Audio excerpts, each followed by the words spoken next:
Sasa unaona kufungiwa nyumba? Kufungiwa nyumba ni mambo ya kawaida. Manze bro, mimi nashukuru kwa kuniona. Mimi kwanza kuna time sikuwa nalipa rent. Wenyewe. Ya mama.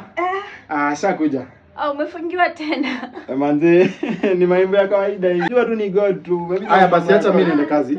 Sasa mimi. Sijimba kifiti. Sasa bro. Mnaweza pika hata baadaye. Sasa. Yo mfalme. Soski. Si usonge hivi nikae hapa. Nikusonge? Like ukae hapa. Wacha hata kunishika hivi, acha kunishika hivi tafadhali. Nini? Situlie. Wewe ni manzia bro wangu hapa. Ashaenda, hatuoni. But God ananiona. Mimi siwezi fanya hivyo wallahi. Mimi nakuanisha nakutaka unanikataa.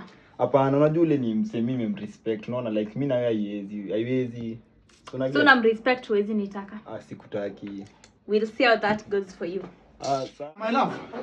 Ulikuwa unanipigia nilikuwa kazi. Sikusikia vizuri. Tulikuwa unasema nini? Babe, nilikuwa nakwambia unaona huyu mbeshte yako huyu manzele hapa. Ako hapa ananiambia ati ananitaka na niforce nilale na yeye. Namwambia ku respect yeye yako. Ananiambia ati hauko utuoni ati. Alikuwa anataka mfanye aje?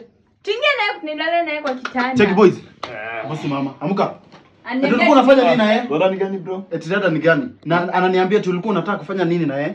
Bro, mimi siwezi fanya kitu si ni mimi ndo nakwambia. Amekuja akaniambia tunakwanga mrembo na ananitakanga na niingie na yeye. Okay, so unafungiwa nyumba alafu unakuja huku kutaka manzi yangu, si ndio? Bro, toka manzi. Acha nikueleze tu vile Okay. Iko hivyo babe, iko hivyo. Whatever my girlfriend says, naamini. Haiwezi nidanganya, toka. Bro, unajua wewe ni mkora, hata kama unafungiwa nyumba, hata manzi yangu unaweza mtaka. Sasa bro, unanichuja.